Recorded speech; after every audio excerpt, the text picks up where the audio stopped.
Mi hijo robó en su trabajo. Lo ayudé y pagué sus deudas. Ahora intenta sacarme todo y hacerme pasar por loca, como lo desenmascaré finalmente. Hace 3 meses mi vida dio un giro que todavía me cuesta poner en palabras sin que me tiemble la voz. A mi hijo lo despidieron por fraude. Cuando me lo contó, primero pensé que era un malentendido, luego supuse que sería temporal y que con ayuda lo arreglaríamos. Soy su madre y lo primero que hice fue ayudarlo. Le abrí la casa, le preparé comidas, llamé a quien creí que podía ayudar y hasta negocié plazos de pagos. Era lo que cualquier madre haría. Nunca imaginé que, pasado ese primer dolor, mi apoyo se convertiría en la plataforma de una trama en mi contra. El fraude fue serio. No tengo la formación para explicar con tecnicismos, pero sé que manipuló informes y firmó autorizaciones que no le correspondían. La empresa abrió una investigación y lo despidió. Le dejaron una deuda importante. Me lo dijo con lágrimas y la mirada baja. Sentí rabia, pena y la urgente necesidad de hacer algo. No me quedé cruzada de brazos. Revisamos cuentas, contacté al banco para renegociar plazos y traté de ordenar lo que estaba al alcance. Al principio la relación no cambió tanto. Lo cuidaba como lo he hecho siempre. Le preparaba la comida, le recordaba citas y le daba techo. Él estaba distante. Supongo que la vergüenza lo consumía. Hubo conversaciones tensas. Sí, pero también momentos tranquilos en los que veíamos una serie y hablábamos sin resentimiento. Esos respiros me hicieron creer que todo iba a mejorar. Con el tiempo su actitud cambió. No fue un quiebre de la noche a la mañana, fue un goteo. Empezó a exigir más, lo que antes pedía ahora lo reclamaba como un derecho. Corrigió mi forma de hablar frente a visitas, criticó mis decisiones de casa y buscó desacreditar mis opiniones con sutileza. Al principio lo atribuí a la presión. Pensé que actuaría a la defensiva por el golpe laboral. Después vi que había algo más, una estrategia para cambiar la narrativa en torno a mí. La primera alarma real fue una reunión familiar donde mi hijo insinuó que yo estaba algo olvidadiza. Fue una frase al pasar, pero una frase repetida puede hacer mella. Una prima me preguntó con cara de preocupación si a veces me costaba recordar cosas. Me quedé helada. No sabía si era una broma pesada o el inicio de algo oscuro. Empecé a notar miradas distintas. Gente que antes me miraba con confianza ahora me miraba con curiosidad, a veces con desconfianza. A partir de ahí se sumaron episodios que, tomados por separado, parecían menores, pero juntos dibujaban un patrón. Una vecina me dijo que mi hijo le había contado que a veces no me convencía mi forma de responder. Un amigo que vino tras una discusión comentó que yo estaba muy alterada. Esos comentarios parecían casuales, pero la repetición importa. Si varias personas escuchan lo mismo, la versión gana fuerza. Y mi hijo lo sabía. Lo confronté una tarde. Fui a verlo y le pregunté de frente, ¿qué estás haciendo? ¿Por qué cuentas cosas que no son verdad? Su respuesta fue inquietante por lo tranquila. Es por tu bien. Le pedí pruebas, ejemplos, algo que sustentara sus palabras. No me dio nada distinto a su versión. En vez de aclarar, sembró una sensación de duda entre quienes escucharon la discusión en la casa. Es la sensación de que, cuando él habla con calma, su versión pesa más que mi enfado. Lo que más dolió no fue la acusación en sí, sino la facilidad con la que pudo convertir una conversación doméstica en una evidencia. Cuando discutíamos fuerte, él presentaba mi reacción como prueba de un supuesto problema. Si yo levantaba la voz, me mostraba como irracional. Si me defendía, lo usaba como argumento. Empecé a sentir que cada gesto mío se exponía a la interpretación más dañina. Intenté actuar con cabeza fría. Empecé a anotar discusiones, guardé mensajes y pedí a mi médico un chequeo general. No lo hice por orgullo, lo hice para tener documentación en caso de que alguien intentara usar mi salud en mi contra. Una buena amiga me dijo que grabara conversaciones si era necesario. A mí me parecía extremo, pero la voz de la experiencia se impuso. Si la mentira crece, la prueba es la mejor defensa. La parte económica también nos acosó. La deuda era real y grande. Cuando no conseguía dinero, él me presionó para vender cosas. Propuso desprendernos de electrodomésticos y de algunas joyas para pagar parte de lo que debía. Le dije que no vendería sin consultarlo, y su respuesta fue acusarme de egoísta. Esa acusación, dicha delante de otros, se convirtió en otra pieza de su versión. Quien no quería vender era quien no quería solucionar. Me dolió ver cómo la gente se inclinaba. Amigos y conocidos que me conocían desde hace años comenzaron a preguntar con timidez si yo estaba bien. Un par de personas, movidas por la versión de mi hijo, plantearon la posibilidad de que necesitara ayuda profesional antes de que algo empeore. La palabra ayuda empezó a usarse como una herramienta para justificar medidas que yo no había autorizado ni siquiera imaginado. Hubo un episodio especialmente doloroso. En una cena familiar él comenzó a relatar en voz alta episodios de mi comportamiento, pintándome como alguien que confundía fechas y responsabilidades. Algunas personas asintieron, otras me miraron con compasión. Salí al patio para respirar. Esa noche recordé todos los momentos en que lo había cuidado, las noches en vela, las veces que pagué de mi bolsillo una solución rápida para que no perdiera la casa. Me dolió pensar que todo eso podía quedar borrado por una versión convincente. Pedí a mi hermana que mediara. Creí que si hablábamos en grupo la verdad saldría a la luz. La conversación terminó en gritos. Él mantuvo su versión y mi hermana, entre lágrimas, me pidió calma. Esa petición me rompió. Me pregunté, ¿cómo proteger a un hijo que pide ayuda a costa de tu reputación? ¿Cómo actuar cuando la familia se fragmenta entre la empatía por quien dice sufrir y la desconfianza hacia quien está denunciado? Mis días se volvieron rutinas defensivas. Reviso mensajes, guardo correos, anoto testigos y fechas. Me hice amiga de la documentación. También busqué asesoría. Hablé con un médico para tener un chequeo y solicité orientación legal para entender qué medidas existen si alguien intenta imponer decisiones sobre tu salud o tus bienes basándose en testimonios manipulados. No lo hago para confrontar a mi hijo, lo hago para proteger mi integridad. Quisiera compartir algunos ejemplos concretos de cómo se fue consolidando la versión que él quería instalar. En una ocasión, discutimos por la lavadora. Le dije que prefería ponerla en la tarde porque la tarifa era menor. Él lo narró después como si yo estuviera perdida con las tarifas y con las rutinas. En otra, preguntó por un recibo que yo sí tenía. Cuando lo busqué, dijo en voz alta, «Vean, ella no recuerda dónde guarda las cosas». Son detalles pequeñísimos, pero contados con astucia pueden cambiar percepciones. También hubo maniobras más frías. Habló en privado con personas que sabía que caerían en la tentación de creerle. Con mi cuñado, por ejemplo, mantuvo conversaciones donde mezclaba miedo y arrepentimiento, buscando empatía.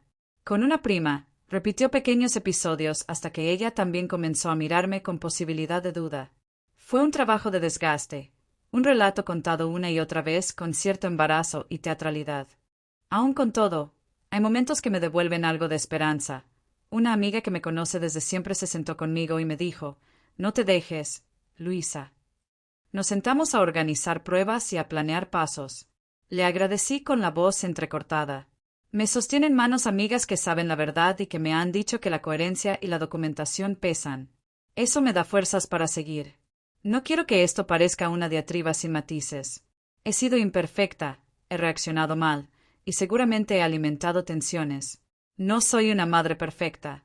Pero tampoco por esos errores merezco que se confeccione una narrativa que me deje fuera de mi propia vida.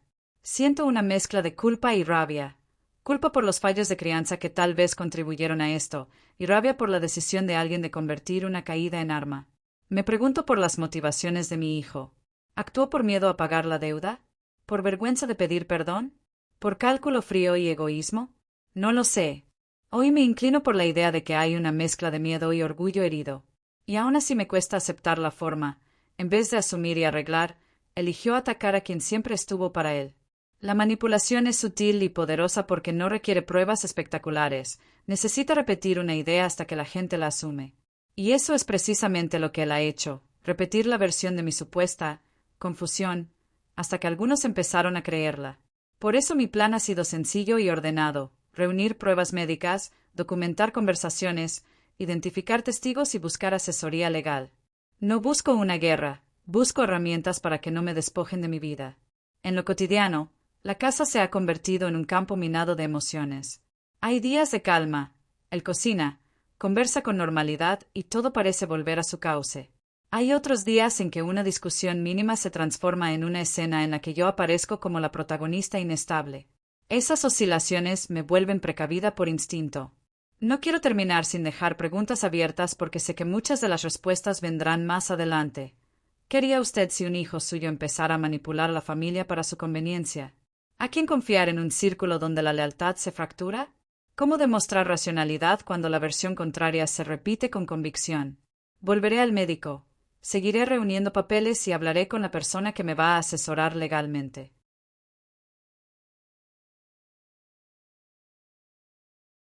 Hace unos días conté cómo mi hijo fue despedido por un fraude en su trabajo y cómo, en vez de asumir las consecuencias, empezó a tejer una versión que me pinta como alguien con problemas de memoria.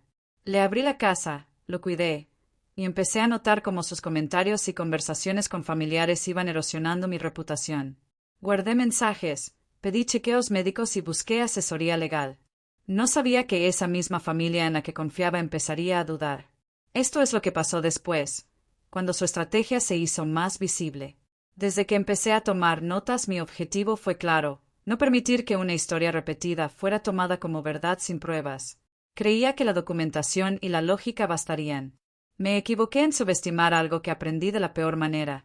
La emoción y la teatralidad tienen más peso que los papeles cuando el público está dispuesto a creer. La semana siguiente hubo una reunión en casa de mi hermana. Llegué pensando que sería una charla para aclarar tensiones. Terminamos siendo el escenario de una puesta en escena. Mi hijo, con voz mesurada y gestos controlados, explicó ante varios familiares que yo no estaba bien y que había perdido la noción de tiempos y responsabilidades. Su relato era anodino, casi íntimo, como un secreto confesado para generar lástima. Cuando hablé para defenderme, mi voz se quebró, me vio como prueba de su versión. Lo peor fue que algunos de los que más quiero no supieron distinguir entre una discusión y un síntoma.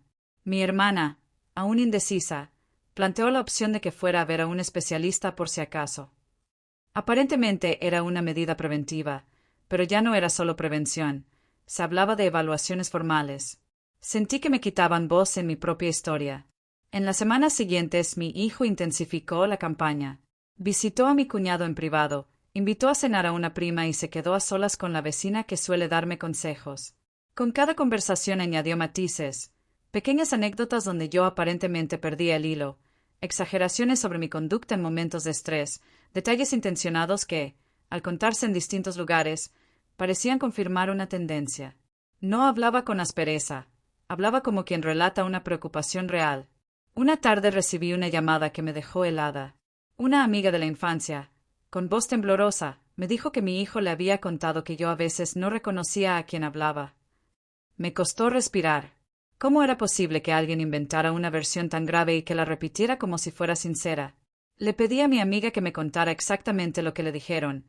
Ella lo hizo, palabra por palabra, y allí encontré la misma estructura: confesión, ejemplo menor transformado en síntoma, y cierre con pedido de cuidado.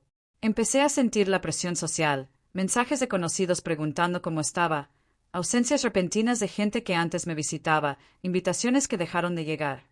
No era solo que me aislaban por compasión, era que la compasión, dirigida por la versión de mi hijo, actuaba como una expulsión sutil. La frase por si acaso se convirtió en llave para cerrar puertas. Había noches en que dudaba de mi cordura por el desgaste. Mi mente se llenaba de recuerdos de momentos donde, claro, me equivoqué. Olvidé una cita, me enojé sin control, fui impulsiva.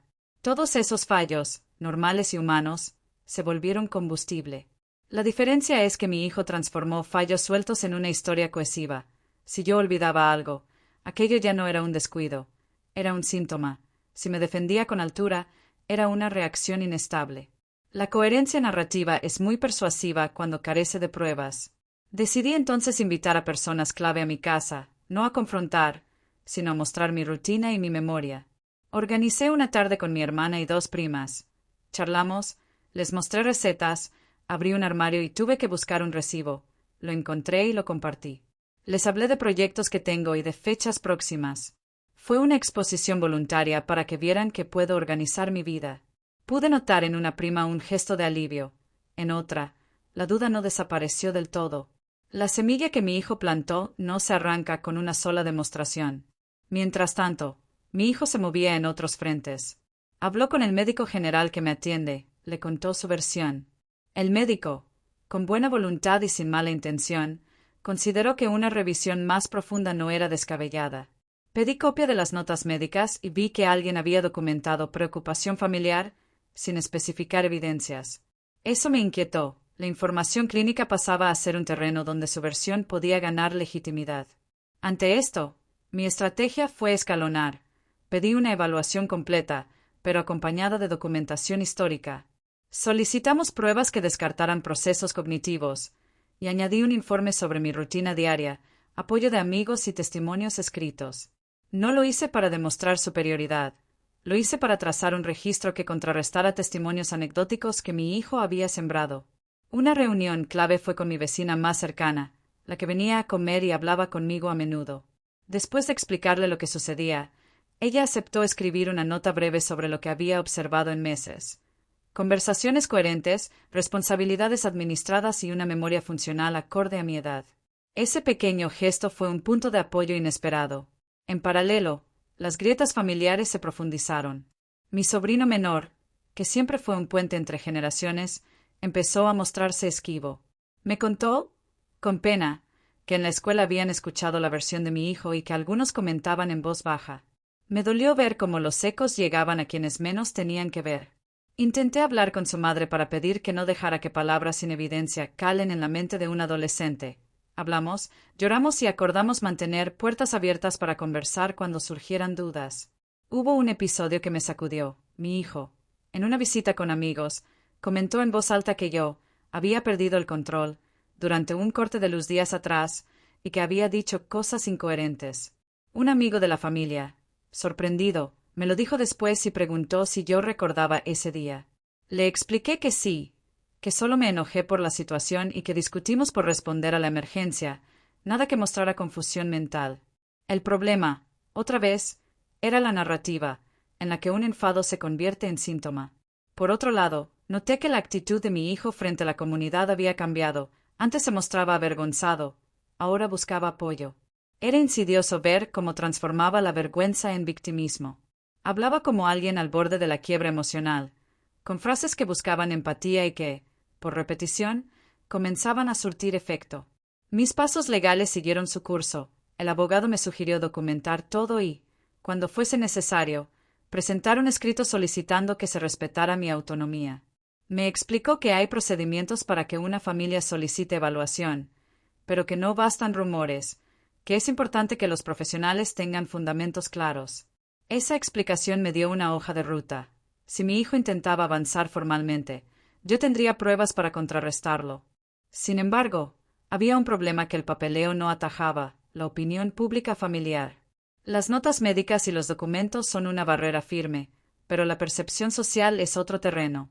Para eso, seguí exponiéndome con coherencia, invité a más visitas, dejé que la gente viera que podía organizar mis finanzas básicas, mostré mis recetas, mis citas, mis facturas. Pequeños actos cotidianos construyen una imagen sólida si se sostienen en el tiempo. Un momento que nunca olvidaré fue una comida en la que, sin aviso, llegó un amigo en común y preguntó en voz alta sobre mis episodios. Sentí que iba a desmoronarme, pero decidí hablar con calma. Conté cómo se originó la situación. Expliqué que mi hijo había sido despedido por un fraude y cómo yo lo había ayudado. No quité responsabilidad a mi hijo, pero pedí que no transformaran la ayuda en una excusa para cuestionar mi salud mental. Al final, algunos me miraron con más respeto, otros siguieron esquivos. Sigo recibiendo mensajes y llamadas. Algunos son de apoyo, otros de interrogante discreto. Mi hijo apareció menos en casa. A veces intento hablar y me evito porque sus respuestas son frías. Por su parte, él sigue en su relato, sumando anécdotas y buscando aliados. Me duele que la familia más cercana, a la que acudí siempre, esté dividida. Hoy no hay resolución. He conseguido algunas pequeñas victorias, notas de apoyo, una evaluación médica que hasta ahora descarta deterioro evidente y asesoría legal clara. Pero la sensación de que su campaña persiste me mantiene en guardia. Voy a seguir reuniendo pruebas y a invitar a quienes duden a que pasen tiempo conmigo para ver la realidad. No sé qué hará mi hijo ahora. Temo que la próxima jugada sea buscar un diagnóstico formal que le permita avanzar legalmente contra mi autonomía. Pero tengo esto claro, no me rendiré. Voy a seguir documentando, buscando testigos y manteniendo la calma. Mientras tanto, respiro y escribo estas líneas como si fueran una bitácora. Actualizaré cuando ocurra algo relevante.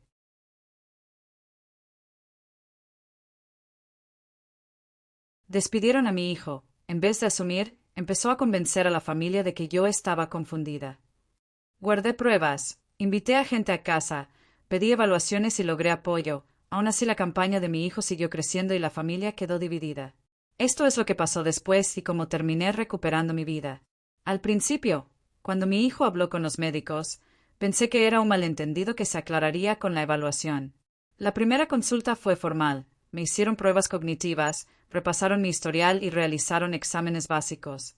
Salí de allí con la sensación de alivio. Los resultados, hasta ese momento, no mostraban déficit significativo.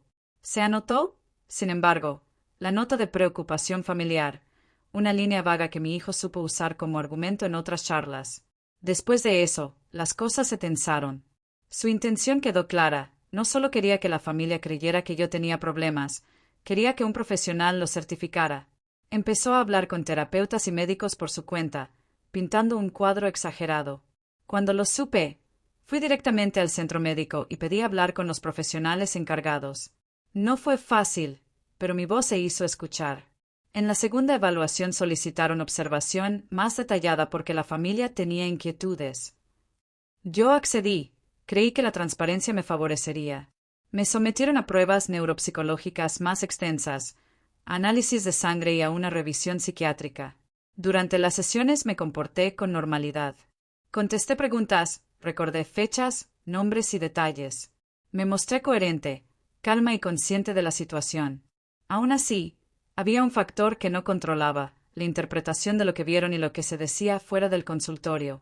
Entretanto, mi hijo seguía su campaña fuera del consultorio. Habló con algunos médicos particulares, con vecinos y con parientes en reuniones informales.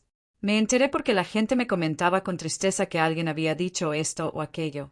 Eso me confirmó que su objetivo era crear un relato que justificara medidas drásticas, como sugerir una internación bajo la excusa de protección. Un día me llamaron desde el hospital. Querían reunirse para comentar los hallazgos. Temí lo peor. Entré a la sala con la lista de pruebas que había traído, notas de mi médico de cabecera, cartas de vecinos y amigos y registros que demostraban mi independencia. Le expliqué al médico responsable que no buscaba confrontación, solo claridad. Mostré facturas pagadas, registros de citas, mensajes donde coordinaba actividades cotidianas y testimonios escritos. Le pedí que consideraran todo el contexto antes de emitir una recomendación. El médico me escuchó con atención. Fue profesional y dijo que lo importante era integrar todas las piezas, las evaluaciones, los antecedentes y los reportes familiares.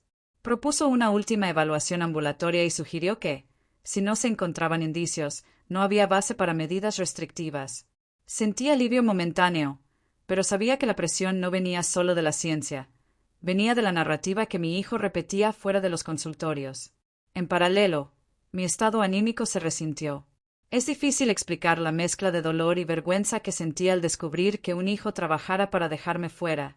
Pasé noches sin dormir, con ansiedad y con miedo de que una decisión equivocada me impidiera cuidar lo que era mío. Hice terapia breve para sostenerme emocionalmente. No porque tuviera una patología grave, sino porque la situación exigía recursos para seguir peleando. Eso fue otro punto de crítica que mi hijo intentó usar. Decía que yo estaba en tratamiento, como si eso fuera sinónimo de incapacidad. La situación llegó a un punto crítico cuando mi hijo, sin mi permiso, comenzó a tramitar documentos para cuestionar mi capacidad legal. Consultó a un abogado y empezó a recopilar testimonios que, según él, sustentaban una petición formal de evaluación psiquiátrica.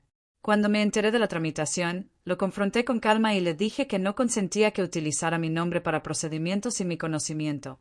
Él respondió que lo hacía por seguridad, que temía por mi futuro. No le creí. Decidí actuar preventivamente. Con el respaldo de mi abogado, presentamos en el juzgado un escrito donde expusimos los hechos, la causa del despido de mi hijo por fraude, su conducta repetida de manipulación, las pruebas médicas que descartaban deterioro y las notas de apoyo de terceros. Solicitamos que cualquier petición de guarda o internación tuviera que pasar por una evaluación judicial cuidadosa y por peritajes independientes. Fue un paso que me devolvió poder, ya no era solo la palabra contra la palabra. El proceso judicial no fue inmediato ni sencillo. Hubo audiencias, declaraciones y testigos. Mi hijo intentó presentar versiones, pero la documentación que habíamos recopilado resultó sólida. Testigos que él pensó persuadibles declararon a favor de mi coherencia y rutina. Eso no significó que todos volvieran del otro lado. Algunas relaciones quedaron rotas. Pero la justicia exigió pruebas y, al no encontrarlas en la campaña de mi hijo, las medidas cautelares que él proponía no prosperaron. Mientras el caso avanzaba, tomé decisiones personales dolorosas pero necesarias. Una de ellas fue pedir a mi hijo que se fuera de la casa. Lo hice con el corazón en pedazos. No fue un exabrupto, fue la conclusión a la que llegué después de considerar la manipulación sostenida, la mentira reiterada y la amenaza a mi autonomía. Le ofrecí tiempo para ordenar su situación económica y buscar tratamiento para su conducta, pero le pedí que se fuera para que la convivencia no siguiera siendo un escenario de confrontación constante. Su salida fue desgarradora. Los días posteriores fueron de duelo. Pasé por rabia, por culpa, por liberación. Pero la casa recuperó lentamente su calma. Empecé a reorganizar mi vida sin su presencia constante. Puse límites firmes con la familia. Pedí que las visitas fueran neutrales y que no se convirtieran en juicios. Fueron medidas pragmáticas para reconstruir confianza. La última parte fue demostrar, con hechos y paciencia, que estaba bien. Las evaluaciones concluyeron sin hallazgos de deterioro. Los médicos ratificaron que mi estado era compatible con una respuesta adaptativa al estrés. El juzgado falló a mi favor en cuanto a no autorizar medidas privativas sin pruebas concretas. Fueron triunfos que no borraron el dolor, pero sí restablecieron mi dignidad. Hoy mi hijo no vive conmigo. Mantengo comunicación limitada porque, aunque lo quiero, no puedo permitir la manipulación que puso en riesgo mi vida y mi libertad. He aprendido a poner límites, a pedir ayuda y a proteger lo que soy. Las relaciones familiares tardarán en recomponerse o quizá no lo hagan del todo, lo acepto. Si hay una lección que quiero compartir es esta: documenten, pidan apoyo profesional y no permitan que alguien, aunque sea un hijo, decida su realidad con rumores y repeticiones. La verdad no siempre es potente por sí sola, a veces necesita estructura, pruebas, testigos, asesoría legal y, sobre todo, el coraje para decir basta. Cierro esto con una decisión tomada: recuperé mi autonomía, protegí mi salud mental y puse límites necesarios. No fue fácil ni limpio, pero fue lo mejor para mí. Si alguien más vive algo similar, no se sienta culpable por protegerse. Yo fui madre y lo sigo siendo, pero no puedo ser rehén de quien elige destruirnos para salvarse. Si te gustó esta historia, no olvides dar like, suscribirte, compartir y comentar. Gracias por tu atención.